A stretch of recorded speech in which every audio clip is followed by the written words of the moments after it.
Assalamualaikum warahmatullahi wabarakatuh. Selamat siang, Ibu. Perkenalkan, nama saya Mega Lindiani dari kelas AK 501, Prodi S1 PJJ Akuntansi. Video ini saya buat untuk memenuhi UAS semester ganjil mata kuliah manajemen strategik. Adapun saya mengambil perusahaan yaitu PT Gojek Indonesia untuk saya analisis. Presentasi ini memiliki judul Implementasi Strategi Bisnis pada Perusahaan di Era Digital PT Gojek Indonesia. Presentasi ini akan membahas sesuai dengan soal yang terdapat pada UAS dengan susunan. Bagian pertama ada pendahuluan, kemudian ada analisis strategi, kemudian yang ketiga ada kritik dan saran strategis, kemudian yang keempat berupa kesimpulan. Sebelum membahas ke materi inti, saya ingin menyampaikan bahwa era digital telah mengubah landscape bisnis secara signifikan, mendorong perusahaan untuk beradaptasi dengan teknologi dan tren terkini. Transformasi digital bukan hanya menjadi pilihan, tetapi suatu keharusan agar perusahaan tersebut mampu bersaing dan berkembang di tengah persaingan yang semakin ketat. Strategi bisnis digital adalah rencana terstruktur yang dirancang untuk memanfaatkan teknologi digital dan transformasi digital guna mencapai tujuan bisnis.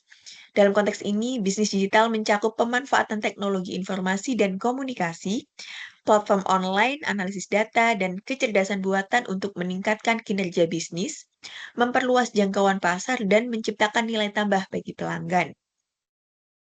Adapun, strategi bisnis digital harus disesuaikan dengan tujuan bisnis, industri, dan pasar yang spesifik. Fleksibilitas dan kemampuan untuk beradaptasi dengan perubahan teknologi dan tren pasar menjadi kunci kesuksesan dalam lingkungan bisnis yang terus berkembang. Baik, langsung saja. Untuk yang pertama yaitu pendahuluan. Gambaran umum perusahaan Gojek. Nama perusahaan Gojek PT Goto Gojek Tokopedia Tbk. Kemudian bidang usahanya yaitu transportasi berupa ojek dan taksi online, pengantaran makanan atau GoFood, layanan logistik GoSend GoBox, pembayaran digital GoPay, kemudian ada layanan finansial berupa GoPay Later, pinjaman digital, lalu ada layanan gaya hidup lainnya seperti GoMassage, GoClean, dan lain-lain. Adapun latar belakang mengapa saya mengambil PT Gojek ini, sebelumnya saya sampaikan dulu bahwa di perusahaan Gojek ini didirikan pada tahun 2010 oleh Nadiem Makarim, Michael Angelo Moran, dan Kevin Alui. Awalnya sebagai layanan call center untuk ojek konvensional, kemudian bertransformasi dengan meluncurkan aplikasi mobile pada tahun 2015. Perusahaan ini membangun ekosistem digital yang kuat, menghadirkan berbagai layanan terintegrasi seperti GoRide, kemudian ada GoFood, dan ini menciptakan peluang ekonomi bagi driver dan juga UMKM. Selain itu, yang menariknya, perusahaan Gojek harus bersaing dengan perusahaan global lainnya seperti Grab dan Uber, sehingga strategi inovasi dan adaptasi yang diterapkannya menjadi studi kasus yang menarik. Itulah alasan mengapa saya mengambil PT Gojek. Lalu pada bagian kedua yaitu analisis strategi. Adapun visi dari PT Gojek Indonesia ini yaitu membantu memperbaiki struktur transportasi di Indonesia, memberikan kemudahan bagi masyarakat dalam melaksanakan pekerjaan sehari-hari seperti pengiriman dokumen, belanja harian dengan menggunakan fasilitas kurir, serta turut mensejahterakan kehidupan tukang ojek di Jakarta dan Indonesia ke depannya. Sangat mulia sekali ya. Kemudian, misi dari perusahaan ini, yaitu yang pertama, menjadikan PT Gojek Indonesia sebagai jasa transportasi tercepat dalam melayani kebutuhan masyarakat Indonesia. Yang kedua, menjadikan PT Gojek Indonesia sebagai acuan pelaksanaan kepatuhan dan tata kelola struktur transportasi yang baik dengan menggunakan kemajuan teknologi. Kemudian yang ketiga, meningkatkan kepedulian dan tanggung jawab terhadap lingkungan dan sosial. Dan yang terakhir yaitu memberikan layanan prima dan solusi yang bernilai tambah kepada pelanggan. Lalu, analisis SWOT dari perusahaan ini di bagian pertama yaitu strength atau kekuatan. Yang pertama yaitu ekosistem digital yang luas, yaitu dengan adanya integrasi layanan transportasi, pengantaran makanan, logistik, pembayaran digital, dan layanan keuangan dalam satu platform. Jadi kemudahan ada di dalam genggaman kita. Kemudian, brand awareness yang kuat. Sudah banyak masyarakat kita yang mengenal PT Gojek Indonesia ini. Kemudian yang ketiga yaitu teknologi canggih seperti AI, big data, dan machine learning. Dan yang keempat, dampak sosial yang besar, membantu jutaan mitra pengemudi dan UMKM dalam meningkatkan pendapatan. Dan yang terakhir yaitu kemitraan strategis dengan perusahaan besar seperti Tokopedia, Bank Jago, dan berbagai merchant lokal.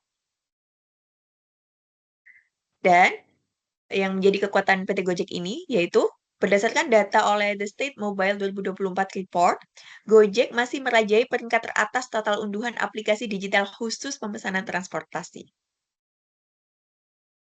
Lalu, di bagian kelemahan atau weakness, yang pertama yaitu ketergantungan pada pasar Indonesia. Meskipun berekspansi ke negara lain, dominasi pasar masih berada di Indonesia, membuat PT Gojek ini rentan terhadap perubahan regulasi lokal. Kemudian yang kedua, tingkat profitabilitas rendah. Mengapa? Karena persaingan yang ketat dan biaya operasional tinggi membuat perusahaan sering mengalami tekanan finansial. Lalu yang ketiga yaitu ketergantungan pada insentif. Banyak mitra pengemudi dan pelanggan masih bergantung pada promo dan subsidi yang dapat mengurangi keberlanjutan keuangan perusahaan. Memang banyak dari kita menggunakan PT Gojek Indonesia ini, tetapi pada umumnya pelanggan itu masih sangat mengharapkan promo dan jika tidak mendapatkan promo dari PT Gojek ini, pasti akan mencari alternatif lain yang memiliki promo yang lebih besar atau banyak, seperti itu. Kemudian ada di bagian opportunities atau peluang. Yang pertama yaitu perkembangan ekonomi digital. Adopsi teknologi yang semakin tinggi di masyarakat membuka peluang untuk meningkatkan layanan digital. Kemudian yang kedua, peningkatan kebutuhan transaksi digital.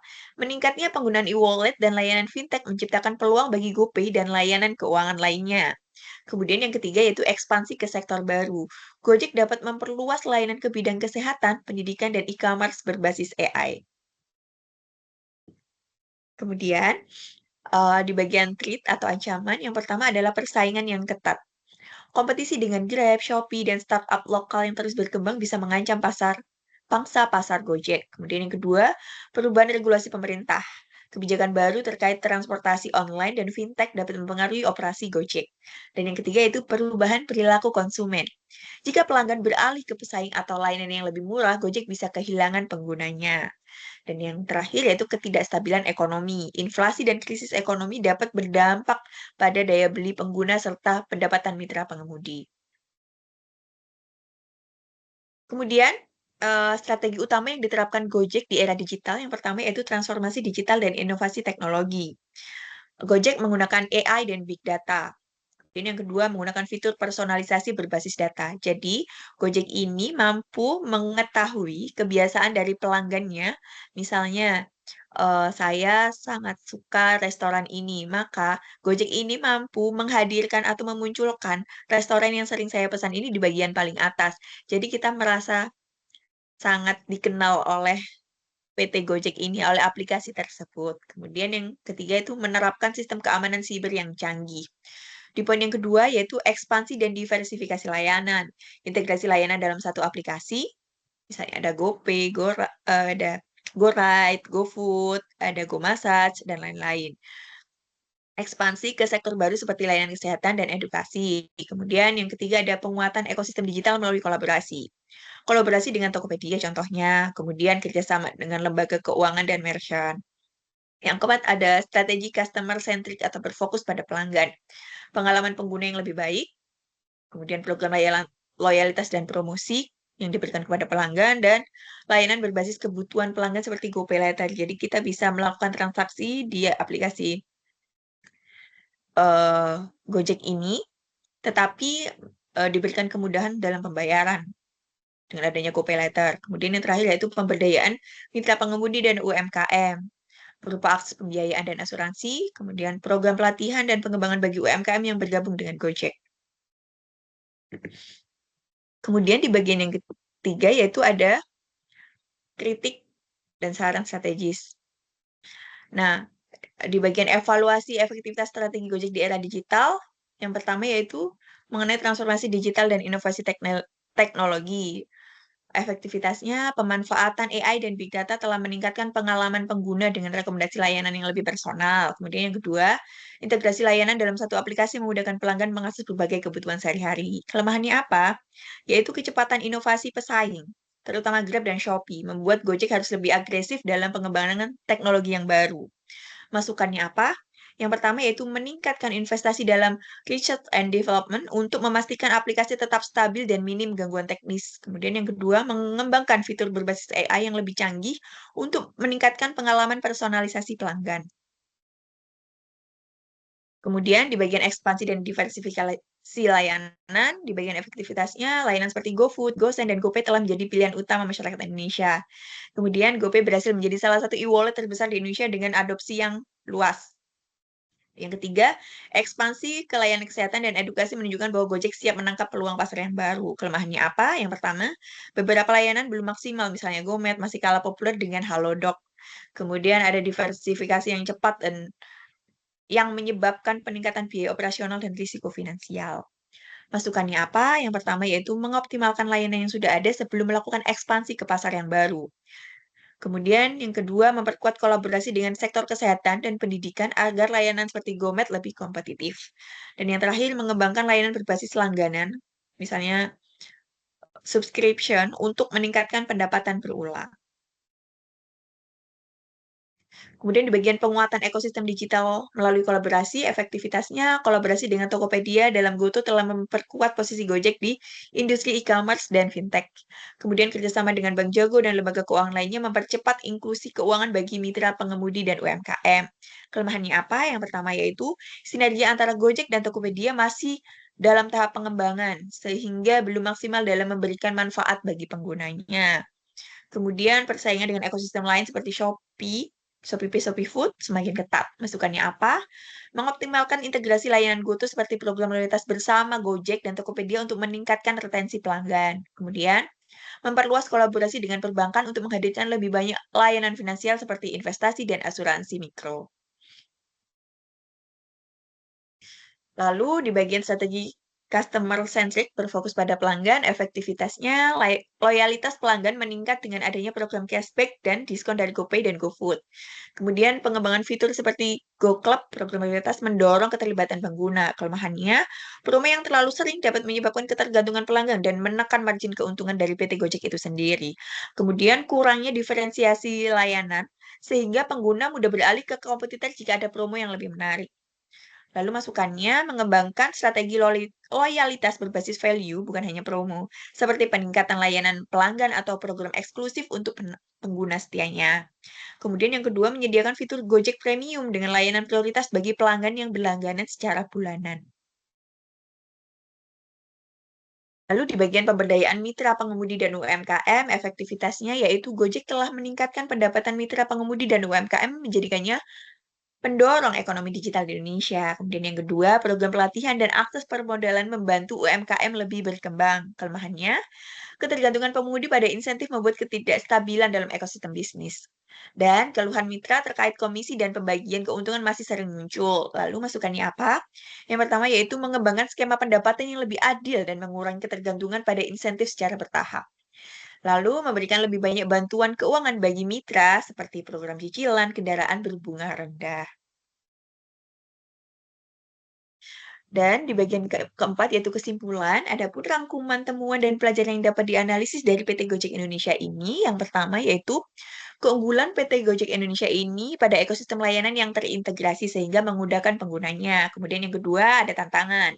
Tantangannya apa? Tantangan utamanya adalah persaingan ketat, ketergantungan pada promosi dan profitabilitas. Jadi pengguna masih mudah berpindah-pindah ke aplikasi yang lainnya. Kemudian strategi digital yang efektif dalam meningkatkan pengalaman pelanggan. Kemudian yang keempat ada peluang pertumbuhan melalui ekspansi ke sektor yang baru, misalnya tadi di sektor kesehatan atau pendidikan seperti itu. Dan pelajarannya apa? Yaitu adaptasi dan inovasi berkelanjutan menjadi sangat penting, mengingat persaingan yang begitu ketat. Kemudian pengalaman pengguna, user interface dan user experience krusial dalam mempertahankan loyalitas pelanggan. Jadi ketika user interface-nya atau tampilan dari PT dari aplikasi PT Gojek Indonesia ini diperbaiki semakin mudah, maka pelanggan juga semakin ingin menggunakan Gojek daripada aplikasi yang lainnya. Kemudian apabila kita menggunakan aplikasi Gojek ini dan kita merasakan kok mudah ya kita pesen makanan, terus habis itu kok gampang ya kita dapat GoRide-nya, GoCar-nya, seperti itu, maka pelanggan juga akan setia terhadap aplikasi ini. Lalu diversifikasi layanan harus diimbangi dengan efisiensi operasional, jangan sampai dengan menambah layanan yang beragam, namun tidak dinilai dulu, eee, apa ya, perkembangannya seperti apa, aplikasi ini untuk menambah pendapatan Gojek, itu nantinya malah bahkan bikin kerugian bagi PT Gojek itu sendiri. Kemudian keberlanjutan finansial harus menjadi prioritas, misalnya dengan mengurangi ketergantungan pelanggan terhadap promo, seperti itu. Dan mencoba mencari cara agar pelanggan ini menjadi setia terhadap PT Gojek Indonesia. Baik, secara keseluruhan, Gojek telah menunjukkan bagaimana strategi digital yang tepat dan dapat membantu perusahaan bertahan dan bersaing di industri yang terus berubah. Namun, untuk mempertahankan posisinya, Gojek perlu terus mengoptimalkan layanan, meningkatkan efisiensi, dan memperkuat inovasi teknologi agar tetap relevan di masa depan. Sekian presentasi dari saya. Mohon maaf apabila ada kurangannya. Wassalamualaikum warahmatullahi wabarakatuh.